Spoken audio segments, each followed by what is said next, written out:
Good evening, everyone. Welcome to Railnet. Just pre-record because I'm in Parliament right now. Tonight we will be talking about the crash in Spain and what we can understand of it. And we will be doing that, picking up with both Rob and Jamie from Podcasting Is Praxis, who are in the green room right now, eating the free bagels and doing all sorts of things like that. Very quickly, thanks to all those on Patreon who support Railnatter happening. It wouldn't without you. Thank you so much. Without further ado, welcome to tonight's Railnatter.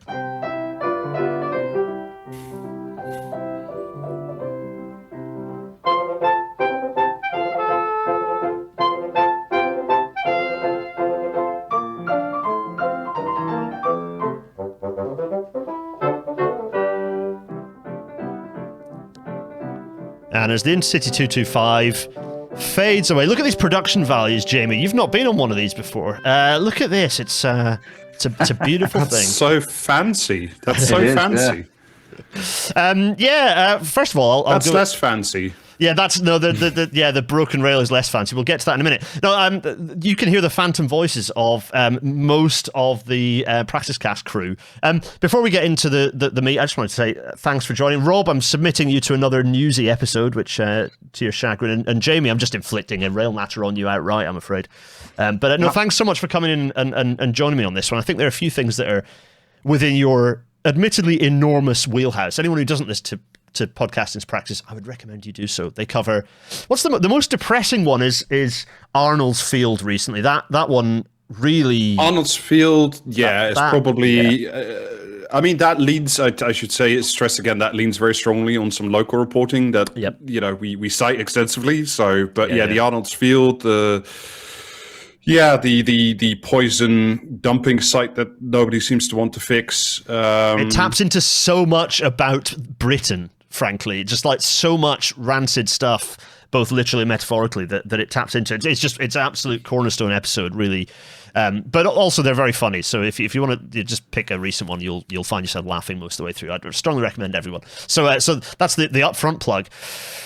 Yeah, but also, if you tune into this week's episode, you're going to learn about radon gas and prisons. As someone who grew up in the northeast of Scotland and spent quite a bit of time in Aberdeen, let me tell you, my body knows quite a lot about radon, and why not to spend too much time in basements in Aberdeen? So hello, granite. Anyway, right, enough of that.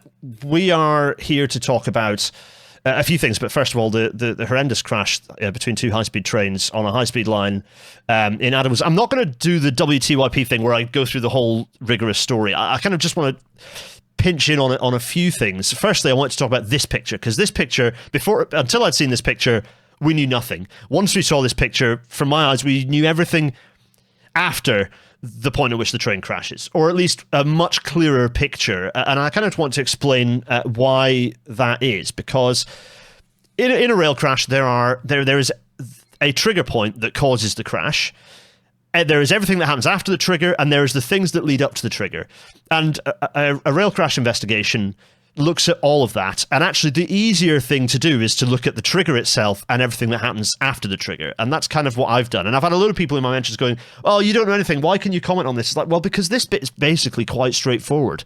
It's why the rail was allowed to break in the first place that's the challenging and interesting question, and that's where all the speculation's been surrounding. So yeah, I mean, I'm the first you can get from a structural engineer, but from just looking at this picture, I would say track missing bad. Yeah, so what does this picture actually show? Well, it's a picture by these are the criminal investigators rather than independent investigators, is my understanding. But in any case, these are the investigators, some of the investigators, and they're taking a picture of what you would describe as a gap, as people have talked about it, right? Jamie, you would describe this as being a gap, right? That would. Yeah, I mean, it looks to me like you would have to get everyone on the train to lean, like run to one side of the train and make it lean as you went past that bit. Yeah, exactly. So what this picture is showing is a gap. It's also showing a bunch of little funny yellow signs that are numbered or lettered, and these numbers are indicative of. These numbers are small. In fact, one of them is the number 1, which investigations, the way that rail crash investigations usually work is you go to the back of the crashed train and you walk the direction the train was coming until you stop seeing anything interesting. And you would probably then, as soon as you stop seeing anything interesting, you'd put a little sign down that says 1 at the first interesting thing you see as you come back towards where the train is derailed. This suggests that this is the first thing they found, and it is a break specifically at a welded rail joint. So you can see here 2 welds either side. These are utterly ubiquitous and absolutely everywhere. Rail welds, these both look like thermite welds rather than flashpot welds. Again, though, that doesn't make a huge difference. They are ubiquitous. They're everywhere. Crucially, you can see, and we'll get a zoomed-in version later, that the crack isn't actually in the weld. It's in the rail adjacent to the weld, which again is standard for welds, because when you do a weld, you create a heat-affected zone that, again, you can kind of see the slight color change. You create a heat-affected zone, which does slightly reduce the but basically it's the weakest point of the weld. It's not the weld material, it's the stuff next to it. Steel workers unite, who know what that is all about. But anyway, so Jamie, I don't know if you were going to... I was just going to ask, so where is the missing piece? Yeah, so we'll get to that in a second, but you can see a piece with a number 3 next to it here. So there's a piece that's been flung out here, and we'll talk a bit about, because some of the conspiracy theories have been like, well, how is it missing? Where's all the rail from that? And well, I'll explain where that rail will have gone in a second. On the other side of it, so you've got a straight break on the trains were going this way, by the way. So the train wheel going this way, and then beyond that point, so you can see that there's a clean break is the first thing that the wheels will have hit, and then there's this shattering afterwards. And what you can see here is like a kind of a matte grey, indicating a very sudden and brittle failure that will have been under the train going over it and smashing it to bits immediately before the crash. If it was darker and dirtier, that would have been a crack that's been there for ages. But no, this is a brand new, fresh crack. As a result of this weld side is kind of half supported on the sleeper. This end is completely unsupported, and so it's almost like a sort of a swimming pool diving board getting walloped by the wheels going over, and it would have just shattered to bits. And basically, by the time the 8-car train going over, the back 3 cars, that rail was completely shagged and could no longer support the train, and it derailed. And you can see the fact that this way on the track, you can see the track looks fine. This way, you can see that all the sleepers are smashed to bits. There's loads of white ballast, powdery ballast from the ballast being walloped by steel wheels rolling in it. So it's very clear that it's pretty obvious that this is the trigger point for the accident, because the track looks fine before this crack and knackered after. So that's why there's so much information in this particular picture. Also, go on. Are those little bits like up the after the break? There's like sort of these looks like stains on the rail. Is that from the ballast? Like so the rail here has actually tipped over, and also on this bit, so this will be from ballast flying around. It'll be from the fact that the wheels, probably some of the wheels will have been riding over the top of the rail head into the ballast. The fact the rail itself is tipped over is a thing that. Probably what happens is as soon as you get the rail break, any torsional effects further up from wheel set, like up here, like of wheel sets riding over the rails, will just tip it over. So it's pretty common to see. In fact, only a couple of episodes ago, we did a crash. We talked about a derailment where the rail flipped over in pretty similar conditions to this, although at very low speeds. So lots of information in one photo, and that's kind of how I got to the point where I could describe. At midday yesterday, quite early on before most of the reporting, probably what happened. Not definitely, but probably based on like having looked at lots and lots of crashes in the past, lecturing on rail derailments and how they work. So here's a shitty Google Earth. Google, fix your shit. Fix your product. Like, stop doing all your Gemini rubbish and fix Google Earth. Good grief. They're busy, Gareth. They have to, drive the slop engine forward. They're really busy. Why would they update a product that everybody likes? So I switched Google Earth, incredibly useful tool. I switched on the like photogrammetry thing. So when you get like the much more realistic 3D stuff. Yeah. It's available for this area, except that it just isn't loading for question mark reasons and just leaving big empty black patches. Google, fix your junk. Anyway, so that's why we've got this wibbly sort of stuff of the wibbly track. Obviously the track isn't wibbly, that's just because I'm using their rubbish terrain model, but anyway, you kind of get the point. You can see the embankments. So I can also grey it out so it's a bit clearer. So here's the track, here's the location, and that rail break is about 1 kilometre south of Adamuz depot, this kind of like sort of maintenance facility kind of on the high-speed line. So Look, here's our picture, and you can see the zoomed in bit. We've kind of talked about this, so you kind of get the context of what was going on. You can see the piece of rail here, but also the other thing, Jamie, those other bits of rail, so that's only one piece. When you get this impact, like as that rail gets shattered to bits by all the passing axles, increasingly putting dynamic load into it, just bits of metal just go everywhere. They just get pinged all over the place, because we're talking about bits of metal, this size, not that heavy. Yeah. They'll have just been catapulted all over the place, right? So yeah, the fact that one of them has stayed here is quite remarkable. But all the others, any other pieces could have been flung all over the place, and I'll show you a picture later that kind of elaborate on that point. But anyway, so we've talked through this picture. Rail welds, by the way, for anyone who doesn't know, there might be people watching this from Spain, because this might well come up in the algorithm. A rail weld is just that. You get two pieces of nice clean end of rail, and then you add extra metal or heat them up and stick them together, depending on what kind of weld it is. You've got the weld body here, which is a nice strong point, and then you've got what's called the heat affected area either side, where like the extra heat can change crystal structures in the metal, and managing that's really important. There's a whole science on welding that's, I might have a welding book behind me called Understanding Rails and Rail Welding. Things like this that allow you to understand how that actually works. So, rail welding, fine. So you've got your crack. Your kid must sleep so well at night with like that kind of literature. Yeah, go on, Jamie. Sorry, I was just going to ask, why do you weld the two bits of rail? Yes, because welding rails together is much safer and stronger than doing the old-fashioned thing where you have like a bolted joint, and that gives you a clackety-clack. The reason we don't do that is because those bolted joints have a nasty habit of reliably disintegrating under traffic, a bit like this, but much more frequently. And in fact, certainly in the UK, we went through a huge also, it's a huge maintenance liability, because you've got like hundreds of these things for a few miles of tracks. Every joint has to be unbolted, re-lubricated, tightened the right amount. Also, rails shuffle along. It's a huge maintenance liability having joints, like bolted joints, whereas welded joints, basically maintenance free, very reliable, much safer, and they spread longitudinal loads from like hot weather much better as well. So that's why we have these rather than the old clackety-clack bolted joints like in ye olde times. So yeah, good question, actually. This is why I'm glad you guys are on for this particular bit. So we've got the train approaching. We've got the trains in question. So the northbound train going from south to north is red. It's Ireo 6189. The southbound train, so Ireo basically is Trenitalia, but the liberalized EU rail market running on the Spanish network. So it's like Trenitalia, but their brand in Spain is Ireo. And the southbound train coming from the north is Renfe Alvia 2384. It's like one down from the high speed, the like premier high speed service in Spain. So it's a decent regional high speed service. Here are the two trains. The top one, Frecciarossi 1000, is a very nice high-speed train. The bottom one is a Renfe Class 120, is also nice. Like, it's a nice electric train. It does fancy gauge changey stuff. Its wheels go like narrower and wider to deal with the fact that Iberian gauge is a thing. Anyway, trains, they're nice. Fine. Both of them, I'm sure the investigators will be looking at the maintenance records of those trains, but ostensibly nothing wrong with those trains. Good modern trains, very safe, very good. So, the train from the south, question marks over exactly what its speed was. Someone was reporting 110, others reporting 200, but basically it was going, let's say the worst speed in terms of energy, 200 kilometers an hour. Southbound one going about the same speed. This area has a speed limit of 250 kilometers an hour, so they're well below the speed limit. Trains going along here.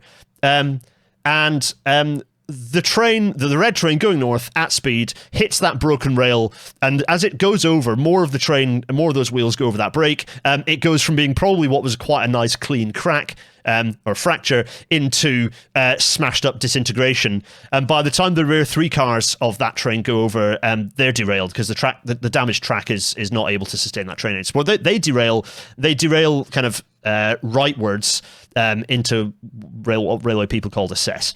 The train goes along. Those trains, unfortunately, there is, by bad luck, a crossover, so a link between the two tracks a little bit beyond that rail break. And so as soon as the train hits that, this is a very common thing to happen with these sorts of situations, particularly as this is what's known as a facing set of points. It deflects the train into the path or onto the other track, which, if the other train wasn't there, would have not been too much of a problem. Unfortunately, the other train was there. This is bad because that means that the other train coming south hits it really hard. And in doing so, we can tell that it hit the train, by the way, because of all the scratches and damage on these three rear cars of the north-facing train. I would suspect it hit at the front end of the at the kind of the northern end of the second to last car, because that's where the most damage is. Not great. Collides with that and disappears over into a ditch in the kind of the other cess. Probably has a major secondary impact, because it pretty much stops dead at that point. The length of damaged track behind that train isn't long enough for kind of a normal deceleration. So I think it fell off and then very rapidly stopped, which is not good for humans inside a train. So you can sort of see this is the point at which the train it had the impact, went offside. But you can see all the track damage from the fact that the train has sort of slid off down into the cess. And then you can see, that's not a huge distance for a train going at 125 miles an hour. The back two coaches reasonably intact. The front two, not so much. Less so. That's a very rapid deceleration. And that video also allows you to sort of see where that crossover was, that kind of probably, not definitely, but probably is the thing that guided the derailed red wagons into the path of the white train. So, yeah, not good. And that's why you see so much. This rapid deceleration is why I would suspect that a lot of the victims, a lot of at least 40 people who've died and many others injured, were in that second train because of how rapid that deceleration was, as well as the first impact with the red train. So, not good. But then the other train continues reasonably unscathed, other than the kind of the rollover the rear wagon, about 600 meters further. And you can see this image shows the two trains and the fact that there's quite a distance between them. But this image really neatly shows the whole layout. So you can sort of see, it doesn't require a genius, just someone with a bit of experience of these things, to sort of see a probable way that this accident unfolded. This is not how lots of people were reporting it for quite a long time, it has to be said. It's worth saying that at the time of some of the immediate reporting, people talking about this is strange and uncommon. It's like, well, possibly if you're stood there as a politician, you're baffled, and probably quite a few politicians, local politicians particularly, are in shock, because it's a pretty horrifying thing to go and witness. But yeah, and also it's dark and you can't see what's going on. But the whole, after that trigger, it's all pretty predictable, to be honest. This is not like that mechanism is not unusual in any way. It's a pretty predictable set of the laws of physics are being obeyed here. Lots of elements of other crashes of the ways that the vehicles behave. It's all quite familiar, to be honest. Sorry, go on, chaps. I don't know if you've got any thoughts. It just seems like, I mean, it's horrible, but at its most fundamental, this is just physics. Yeah, exactly. You can sort of see this does that, does that, does that.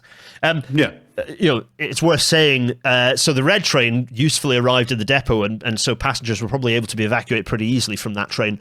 The white train, where most of the destruction was, much further back, very difficult to access, steep cutting faces either side, a really difficult rescue operation. And of course, those front two vehicles, the front two coaches of that train, really very, very heavily damaged. So really grim conditions for the emergency workers. Kudos to them, and the response will have been very, very challenging on that front. So then the kind of the politics comes in, and the queues and the challenges. There's lots of discussion about, was it a signaling failure? Was it human error? Quite quickly, they were able to rule that out. I think from the images you've seen, we've already shown you can sort of see that, certainly in terms of like when it's human error, whether it's the signaling system, I don't expect this as a signaling failure. And certainly that crossover didn't cause the accident, in the sense that it didn't like wrongly direct the train into the path of the other train, because the crash happened further back. Like you can see that isn't what's happened. But there's just enough information before that smoking gun image came out, just enough information for there to be an enormous amount of bullshit flying around. And diagrams are one of the things that I saw a lot of. And this is one diagram which is wrong, but not horrendous, because actually all this is the Daily Mail not knowing what direction trains go on on the Spanish high-speed lines. Gareth, you see, if two trains love each other very, very much... Yeah, quite. So actually, this one's not so egregious, because you flip it and it's kind of essentially correct. But the worst one was... Well, I've seen quite a few, and this is probably the most egregious example of like AI slop images of people going, "Can you create me a diagram of this crash?" Don't do this. This looks. So a couple of things here. Number one, different like weird car lengths. Okay. Number 2, why is this train why the front of the train and the other front of the train back to back here? What the hell is going on here? That also why in every one of these images does it have like a terminus like end, whereas in the third image it just kind of just stops because it's just bored or something, I guess. What is this? This doesn't exist anywhere. One of these doesn't exist for like miles either side of. What is this? And the trouble with this is not just that it's harmless fun. Oh, it's a bit wrong. Doesn't matter. This is extremely misleading because all of a sudden people are going, well, what about this switch? Did this fail? Is this part of the problem? It's like, no, that doesn't exist. Also like the pseudo-scientific stuff, like reconstruction, high-speed collision dynamics. It's like, no, what's high-speed collision dynamics? This is just a bullshit, like text-to-image slop. The trouble with stuff like this is, well, a variety is misinformation, but also if you've been in this crash and you're kind of okay, like you're in the front end of the red train, say, you're going to be testifying about what you experienced. And you're probably also going to be on your phone looking at things to understand what the hell just happened to you. And you're going to spot shit like this, and it will change what you testify to investigators, because you'll think, well, yeah, I ran over this track, and I felt it when we did that. It's like, yeah, but that track doesn't exist. So like this sort of shit is really not good. But it's not just the AI slot, because actual professional journalists who create diagrams are equally as incompetent. Pretty rapidly after the crash, I saw this. This is just utter horseshit from top to bottom. This is not large language model text to image slop. This is just total made up fiction as to what's going on here. It's just wrong and suggests a completely different mechanism. This is facing the wrong way. The front of the red train did not do that, obviously, because it's intact. It was not a head-on collision because you would have seen the heads of the trains being exploded in the pictures. Exactly. So this, like, it's amazing how many. I don't know why. All the nonsense diagrams circulating really angered me. I don't know why. I just got very angry, and it just feels like, particularly with the like slop stuff, it's just like we're entering a world of people creating things that look nominally convincing but are absolute horse shit. And again, the reason I put the real journalist diagram after the slop is because it's not like slop has made this new. We've been doing this for years. It's just that the slop kind of makes that turnaround that much. Well, let's just say it makes it more accessible, right? If the journalists waited for the facts, then someone else might publish something ahead of them, and we can't have that. Yeah. Well, yeah, quite. So I want to talk about, so this is a picture from the Hatfield derailment in 2000 in the UK, which shares a lot of commonality between, there's a lot of familiarity between this and the Adamuz crash, particularly this stuff. So Jamie, this comes back to your point of, where did the rails go that are missing? And I've had a lot of conspiracy theorists on Twitter going, what are you on about? Why is that rail missing? It's disappeared. It's like, well, the thing is, right, this is Hatfield. Has it simply not just like exploded into a million pieces under the like speed and the pressure, and just like, like you'll be picking tiny bits of that rail out of the siding for the next 100 years? Well, it could be that, or it could be that like the Russians went down there with a large saw and just took it away. So. That's very true. It's amazing. Vladimir Putin with the crowbar and the rail embankment. All right, cool. I'm there with you. I had Russia did this. I had Mossad did this. It's like, my dude, Israel are doing a literal fucking genocide. You do not need to invent random evil shit that they're doing. Just look at anything they are actually documenting themselves doing, and they are as evil as any entity can possibly be. They don't need to then randomly do a rail crash in Spain to be more evil. Like, why are you making this shit up? No, you're exactly right, Rob. This is Hatfield. It's a pretty extreme example because actually it was 35 meters of rail that literally shattered like glass, and bits of steel sent everywhere under the train. 200 different pieces, of which a few are in the Railway Museum. This was a different type of failure. It was a fatigue failure, and in this case there was just cracking for like extreme cracking for a whole length of rail. The crack in the Adamuz crash is very different. I suspect it's a defect that has resulted in a single fracture, possibly exacerbated by cold weather, because steel contract in cold weather, so it puts a lot of tensile stress on the rail. So I suspect it was a single crack that opened and then was run over. But that like 50 centimeter section of rail that isn't all visible in that photo as you say, shattered, and those bits of steel will have been sent everywhere. So that's kind of what happened here. But you can sort of see similar patterns of the behavior of the vehicles. And I suppose partly I put these pictures up to make the point that the behavior of vehicles in these situations is predictable. The way that wheels dig into ballast, the way that vehicles are deflected by... So the other painful crash here is... Because physics is physics in England as well as in Spain, as well as in Mexico and in, wherever other fine trains can be found. Yeah, exactly. So people going, oh, how do you know any of this? It's like, well, the point after the trigger is the thing that is the stuff that's basically quite predictable. It's the stuff before the trigger that is not predictable. I have no evidence as to why that break happened. I have some ideas as to what might have caused it. I have some ideas as to what the actual break in the rail was caused by, because again, that's engineering rather than organizational stuff. But ultimately, that's the tricky stuff for the investigation to understand. Yeah. They will be going, like, what are the standards for inspection? What are the standards for installing welds?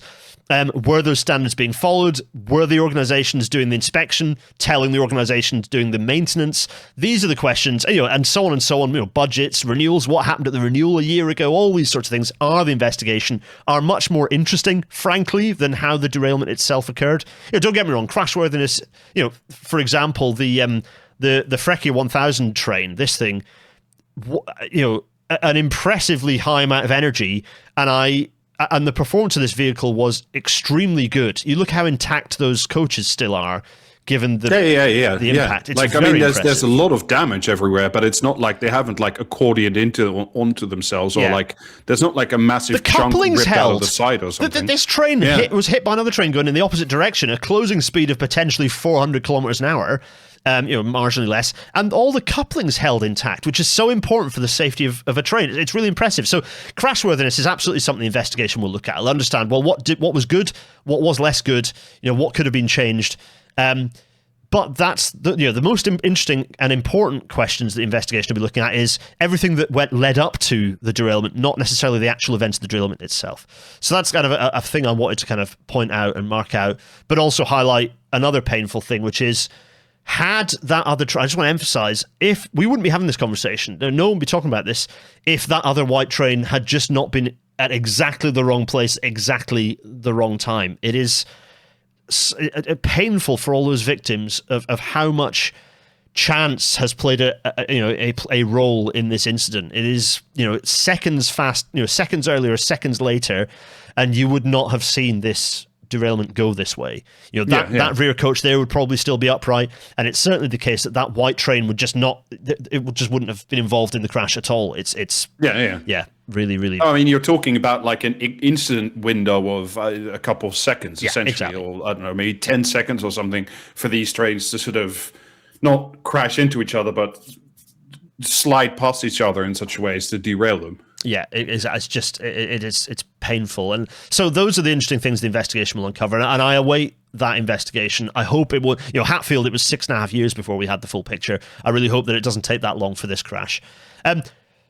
Very briefly, bonus people, if you're £5 and above subscriber, you get a bonus episode in the jarring shift of tone into me plugging Railnatter income. I'll probably do a live one from London saying, hello, this is what I was chatting about. So tune into that momentarily. That'll be, I think, at 9:30, depending on how much just for your promo and for me, why are you in Parliament?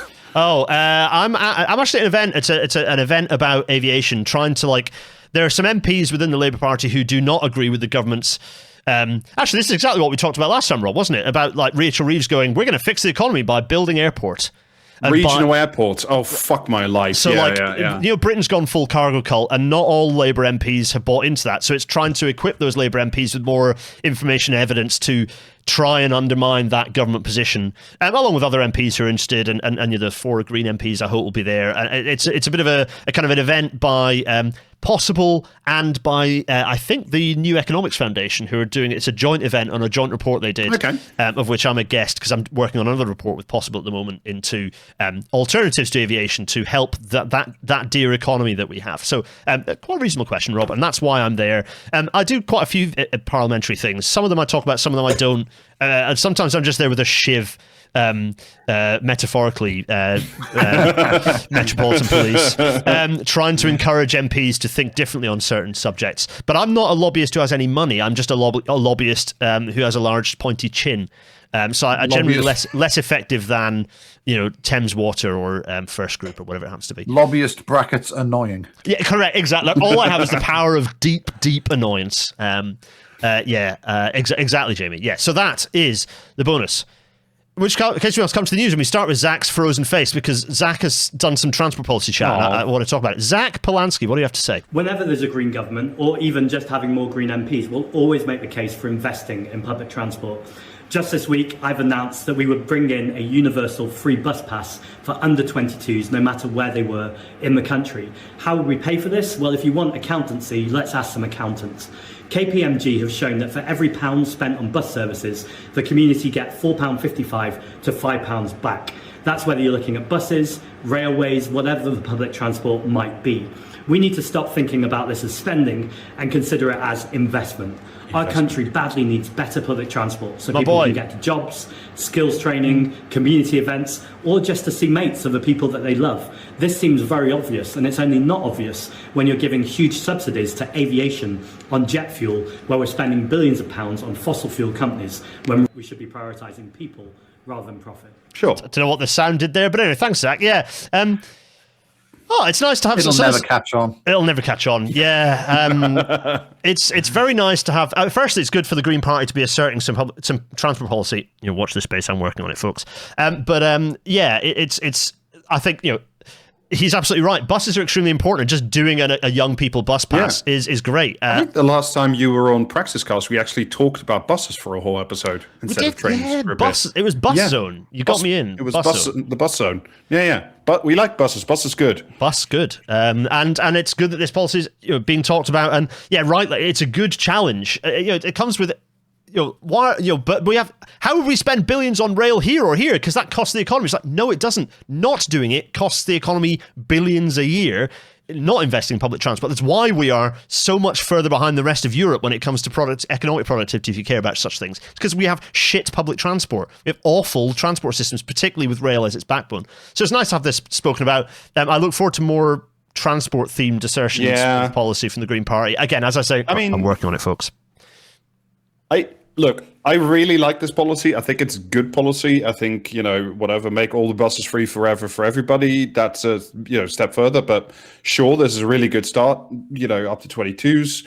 But my problem with this is even though it's good policy, for me, this is like drop in a bucket policy. Because as long as and this is one of the things we keep going on about in Praxis Cast, which is the councils are bankrupt. Yeah. And the councils technically have the right to take bus services back into public ownership. That happened under Boris Johnson, weirdly enough.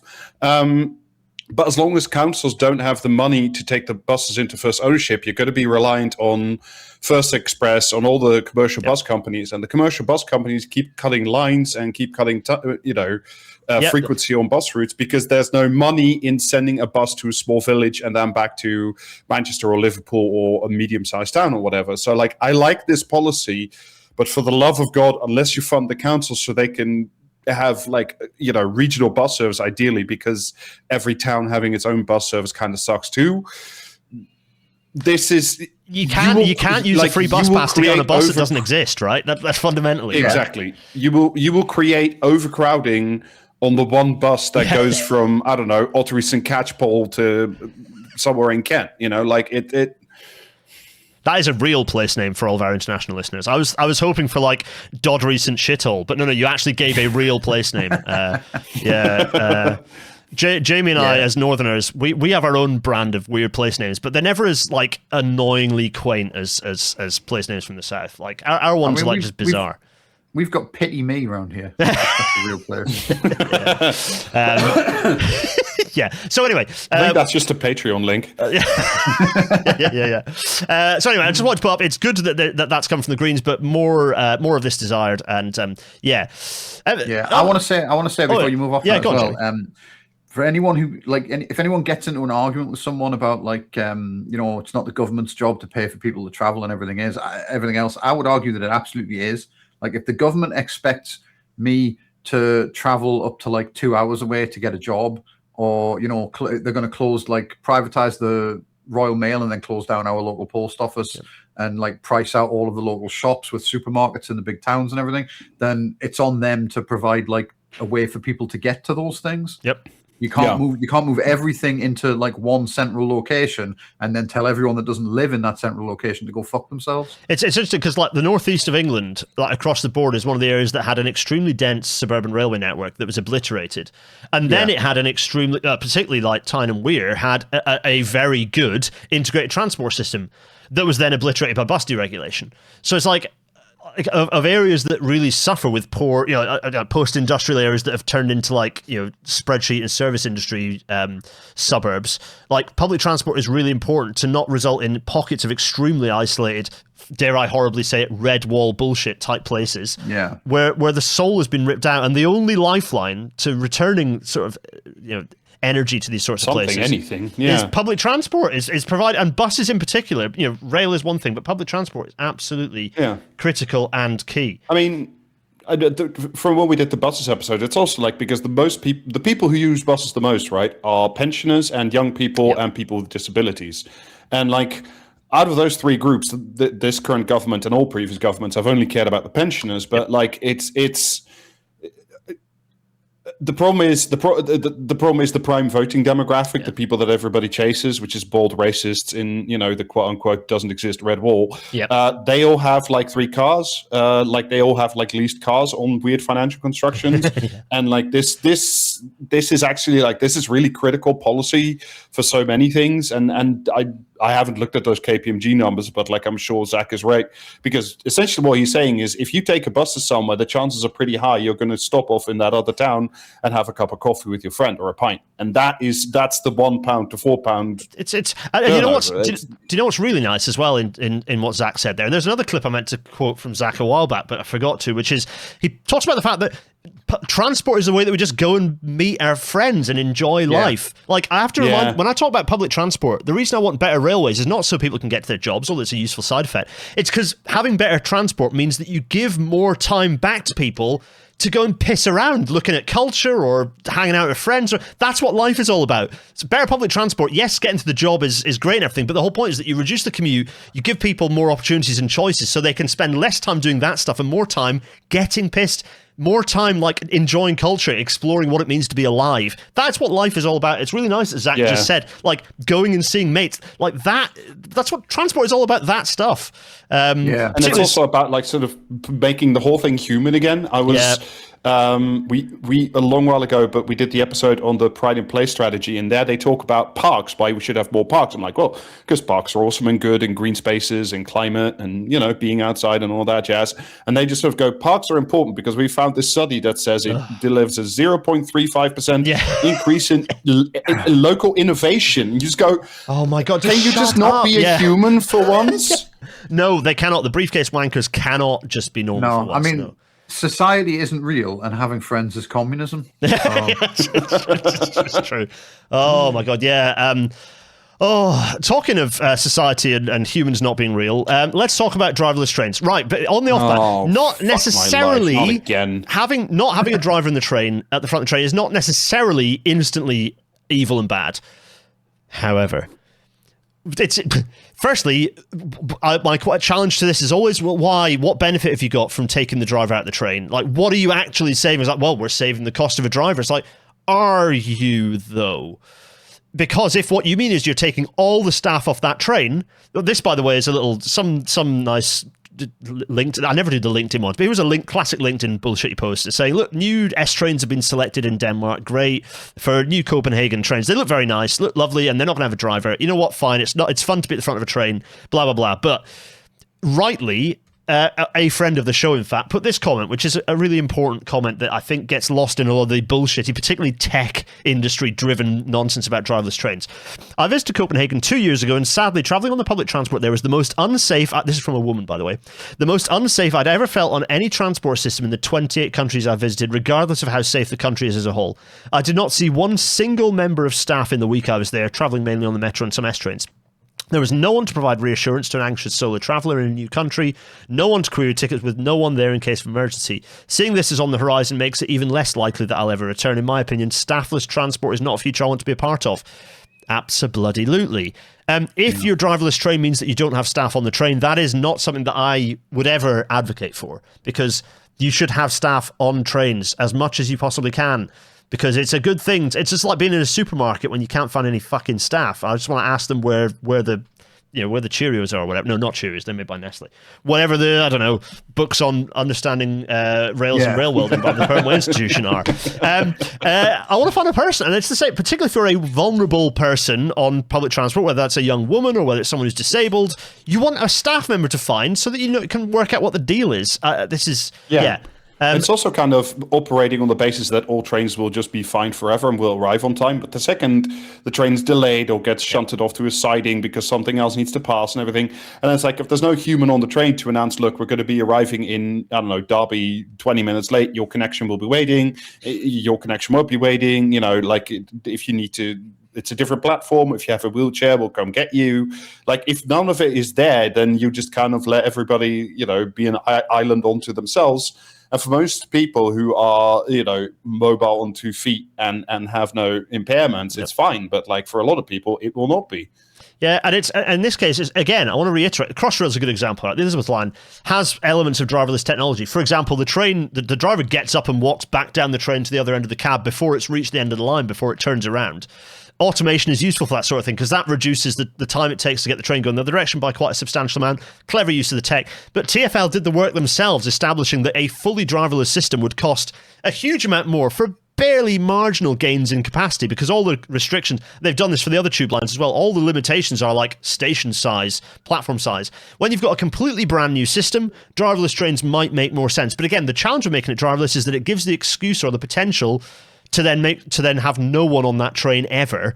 So whether it's staff on trains or staff on stations, we should be paying close attention to this. It's not that driverless trains out and out are a bad thing. They're completely driverless trains for almost all certainly existing systems are basically not a cost-effective way of improving anything. You can do a lot of very useful automation short of getting rid of the driver that basically gives you all your capacity benefits anyway. So technologically, not much benefit. But the downsides to pushing this clinical, human-free Logan's Run bullshit is exactly as this comment kind of very neatly highlights. Yeah. It puts people off. They're going to choose something different. It's the difference between a driverless train and a staffless train, which is not the same thing. Yeah, exactly. Absolutely. Right, another bit of news story. Meanwhile, in China, so there's some global shit going on right now, right? There's some. Oh wait, the US are and have been the bad guys for ages type situation. Yeah. And I just wanted to say, well, we don't have to worry about that, but what we can do is look to see what China's up to and just talk about the fact that Xi Jinping. There's various comments on the success or otherwise of Belt and Road initiative projects, and yes, to some extent, China have kind of been like, oh, we don't care. Are you one of our nominal allies? Well, we're not going to get involved at this point. But at the same time, they've been just investing huge amounts more. 2025 was a record year. In fact, the analysis, China's flagship overseas infrastructure finance program increased by 3/4 to a record 214 billion in 2025, and more deals being signed as we speak. So China are big time investing in infrastructure as their way of doing colonialism, which in fairness, it kind of is. It is, yeah. But it involves less abductions of world leaders. It does have to be said. So far, trust no imperial power, also not the Chinese, even though we are living in their century.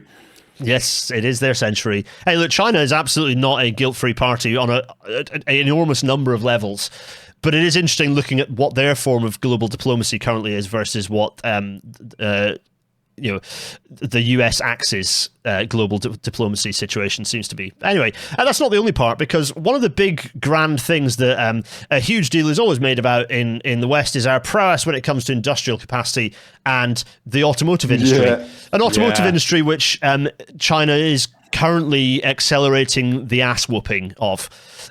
This is a fun little graphic. Nick Cunningham is worth a follow on the old brand new Twitter, pointing out that since 2017 sales of internal combustion engines has collapsed EVs taking over, and also that their car exports are soaring. So nice graphic there. I always like pointing out that, yeah, because all the EVs are like way overpriced, and also they're all SUVs, and actually a lot of people don't want that. And the Chinese ones are much cheaper, better in quite a lot of measures, because China is about a decade ahead of the rest of the world on battery technology. So yeah, they're whooping our ass, and there's no way that we will ever catch up. They've won that battle.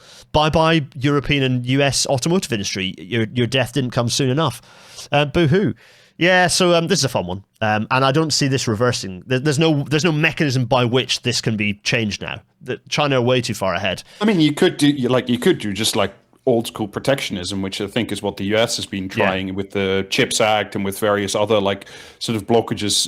But like the problem is that like the legacy automakers, certainly in less so in Europe now, there are more of them. I mean, the Germans, I think, consciously said 10 years ago, no, this is not the future. Fuck that shit. We're going to do the internal combustion engine, but better. And we pinky promise not to fuck with the software this time. But the Americans just kind of like, apart from Tesla, which is its own like bag of bees in terms of, you know, like, but they, and now we're 10 years behind. And I always find it amusing because you see, certainly with cars, but like you see with so much with like the rising, not the rising, but the now established industrial dominance of China, is what you see so much is like a lot of like quote unquote Western politicians saying stuff like, they're all copying stuff and they're just thieving. And I'm like, I'm not denying they didn't do industrial espionage, but it's like, it's a country of over 1 billion people. You put all your production facilities there. You don't think there's like enough smart people who look at your plant and look at what they're doing and look at what you hired them to do and said, I think I can actually build one, but twice as better because I'm not a dumbass. It's like last year when what was it again? The Chinese AI DeepMind or something? Oh yeah, that was very funny. It just owned all of their no, we need infinity more compute, and then China was like, we did this on a Raspberry Pi, and it's better than flipping ChatGPT and we just looked at the code and like hacked half of it out because it was dumb and stupid, and it's just like. It's. I mean, I find it very sort of remnant of colonial attitudes when you see so many people go, China make thing. Well, it's that Orientalist sort of xenophobia. Absolutely, Jamie. You're. I was just. You're right. Like that. Absolutely. Like, it's just the whole belief in like the Western civilization thing, isn't it? You know what I mean? That, like, just we're inherently better than the rest of the world. That's like, no, we're not. Do you know what I mean? We just had a long period where we were capable of shooting anyone who proved otherwise. Yeah. But for the Chinese AI thing, like my biggest problem with AI for like since the inception of like LLMs and so on is that none of the people making it know how it works. Do you know what I mean? Like they talk about using it for vibe coding, but they essentially vibe coded the thing itself. You know, like just So whenever they have like a problem where it's like, it's teaching children how to make napalm, and you go, can we put a safeguard in for that? And they just slap some like if then else statement on top to like monitor the inputs, and then people just find a way around that. And like, and it's like if you knew how your own product actually functioned, you might be able to fix that, but you didn't because a core part of inventing the thing was that like nobody's clever enough to do this. What if we just like made like a bunch of random iterations until one worked? Do you know what I mean? And then when you get one that worked, no one knows how it functions under the hood. I'd love to look at the nested ifs of like, oh shit, don't say that. That's gonna be one hell of an Excel formula, crikey. Beautiful. You love to see it. And it's an example of just like, no, 1 billion people and 1 billion people with a substantial amount of like industrial effort put into research, development, actually thinking about the future. Crucially, I've talked about this a lot, China is a country that goes, that's the future we kind of want, for better or worse, and this is how we're going to go to get there, and the economy will follow it. The economy is merely the statistics of that process, rather than in the UK particularly, we go, the economy is our god, and we will desperately tinker around like cargo cultists to make sure the economy, capital T, capital E, does economy things, and everything else will go on the bonfire, including all public services and ideally human life, to make sure the economy is wonderful. well, because it's communism if your government does things. Yeah, exactly. So, you know what I've just remembered there on that point about like, Western chauvinism and everything is. Remember when Black Panther came out and all those white supremacists on Twitter were having meltdowns about how fictional Wakanda was? It could only exist in a fictional like society and so on. Like, you know what I mean? Oh lordy, they were so threatened by that. Like, yeah, crikey. I don't know how many hundreds of millions of Nigerians there are now. I think that's coming closer to 1 billion now as well. It's like, it's the Chinese century now, but the 22nd century, if we ever see such a thing. If Nigeria's sorted out its political shit, it is absolutely one of the power nexuses in sort of West Africa, North Africa. We talked about this in previous episodes about geopolitics and the Nigerian railway efforts, partly assisted by Belt and Road, actually, and the extent to which they are a major power broker now within the kind of the Union of African Nations. Let's just say it ain't the European and US century anymore. That we know for sure. Talking of Western civilization, let's talk about potholes. So there's this thing, this red, amber, green rating about potholes.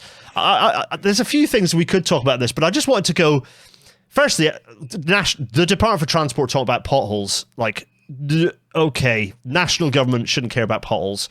Well, not in the way that they are caring about potholes, which is giving like loose change to different local authorities to fill in individual potholes that people have complained about, and then putting a red, amber, green rating on it. But it's like, I assume this, of course, is tied to increasing public transport services, bus services that, for example, reduce road wear, or crucially, I presume government is enacting policy to reduce the number of HGVs on the road, which are the main source of potholes.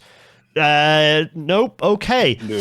No. So there's this wonderful, it's great, we're going to fix potholes. Like, no, we're not, because the whole problem in Britain right now, chiefly, is that we move too many of our goods by HGV, and also we did the thing where we rule change to allow higher axle loads that our roads cannot cope with, and our roads are totally disintegrating as a result. The only way you stop potholes is by enacting policy that reduces the number of HGVs on the road. Ironically, the government is doing that, but only by accident, because we are heading towards a massive HGV driver shortage, exacerbated by its crazy immigration rules. I mean, that's been on its way for years now. It has, yeah.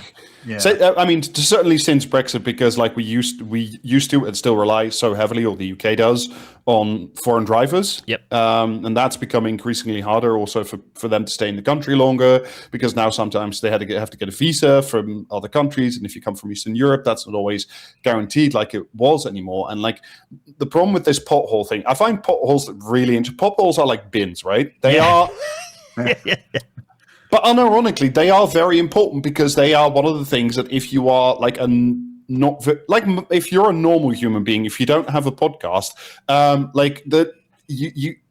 your interaction with how the state functions and what it does is a bunch of things. And the bins is the biggest one on the local level, and the potholes is one of the bigger ones on the regional, national level, or road closures or what have you, because they are a very visible effect. So yes, you should fix the road, and yes, you should fix the potholes, because it is a genuine source of people's discontentment, especially because Britain has for so long had such a weird relationship between who it identifies as full human beings, in terms of the who are the pig functioning, people and who aren't. Yeah, exactly.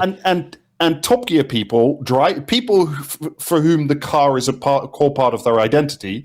Sort of not quite the Jeremy Clarkson, but the Jeremy Clarkson fans, that kind of demographic. Yeah, they will fucking change. They would vote for, maybe not the Communist Party of Great Britain, because for many reasons do not vote CPGB, but they would vote for almost everybody if you promise to fix the road and fix the potholes and whatever, because it is such an important thing. But at the same time, as you were saying, Gareth, this is not something that the national state should involve itself in, apart from a sort of background. Let's make sure the resources go where they need to go. Policy about the way the national government should fix potholes is not give loose change to local authorities, because local authorities should have that money themselves in their transport budgets, and they should decide how they fund it. I say again, you can't fix the potholes without fixing council budgets, and the councils are going bankrupt. They're going bankrupt. It's big national policy, I don't know, the Swiss, for example, have, where you literally cannot drive an HGV from one side of Switzerland to the other. You have to put it on a train. You have to. You have no choice. do that in Britain, and you will rapidly reduce pothole growth. That would require having trains, though. Oh shit! Yeah, that's true. Having some capacity on our railway network. Yeah, I wonder if there was a big high-speed rail project that would have given us more freight capacity on the existing railway. Alas, not. What if everyone commuting like down the East Coast line just had to carry a parcel? Like... That'd be incredible. That actually. Yeah, I mean that might have legs. Just like ringing your Aunt Mavis and I'm going to be 20 minutes later because I have this DPD parcel that really just needs to get to the guy. Oh man, how long is it going to be before someone's created an app for that? Not long. Seatfrog, but Seatfrog Plus and its parcels. Anyway, right. So potholes. We want to end with some nice, happy news. Because I wanted to do that. Because the Talyllyn Railway, which is the UK's oldest heritage line, nice narrow gauge railway near my parents' house in Mid Wales. It's a gorgeous bit of railway. I was on there at Christmas, took the little one on, and it's just a lovely bit of railway. And it's run. The train I got on was the first train of the day on Boxing Day, I think. And everyone on the train was gay. Like the train, everyone running that train was queer, and it was so beautiful. It was such a happy thing. It's honestly, Talyllyn is a really wholesome, good railway in a very beautiful bit of the world. And they just want the classic railway line that turns you gay. Yeah, exactly. It turns the railway that turns you gay instantly. They've just won some sizable Heritage Fund money, which is good. But they're looking for a little bit more to top up to 5 million from 3.7 million. So if you want to support them, you can. But crucially, just shout about how nice news this is. It's a really great, happy bit of news. And they'll continue doing great things. And if you haven't been on the Talyllyn, I'd strongly recommend it. It's great. It will turn you homosexual. There's a potential that it might trans your gender. Yeah, that's also true. And for that, we thank them. Before I say a proper goodbye, I just want to plug Podcasting Is Praxis again. But Rob, Jamie, thank you so much for joining this random ad hoc middle of a Tuesday recording. Yeah, lovely. Thank you. Thanks so much for joining and providing me some additional entertainment, so it's not just me ranting on a pulpit about things. Crucially, what else is there to plug other than PraxisCast, which people can find by just Googling it? If you just Google it, you'll find it. It's in Spotify, there's a Patreon which you can subscribe to. It's in all your favourite and least favourite podcast apps. Podcasting Is Praxis. We're at PraxisCast on the not Twitter anymore. We don't. Blue Sky. Although rapidly turning into Twitter, Blue Sky. Some might argue. But come listen to us. We talk a lot about Britain and the British state. The British Britain that they have. You do talk about that. Yeah, exactly. Yeah, we do. And also excellent films from time to time. Isn't that right, Rob? I am half a fuck. I hate you so much. But yeah, that's a little peek behind the curtain, everyone. You can enjoy that. Go to PraxisCast for that fun. Rob, you wanted to plug something else. Yeah.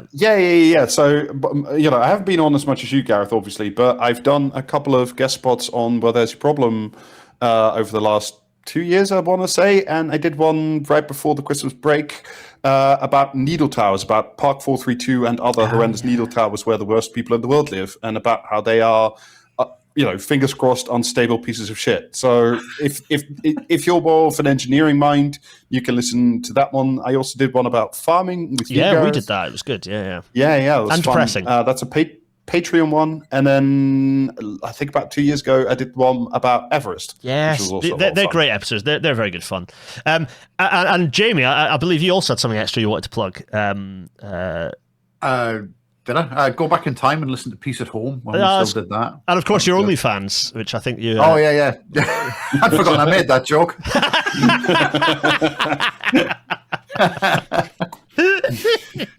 Oh, it's been so lovely to have you both. Take very, very good care of yourselves. From me, from Rob, from Jamie, take very good care of yourselves. Cheerio. Bye-bye. Bye-bye. Bye.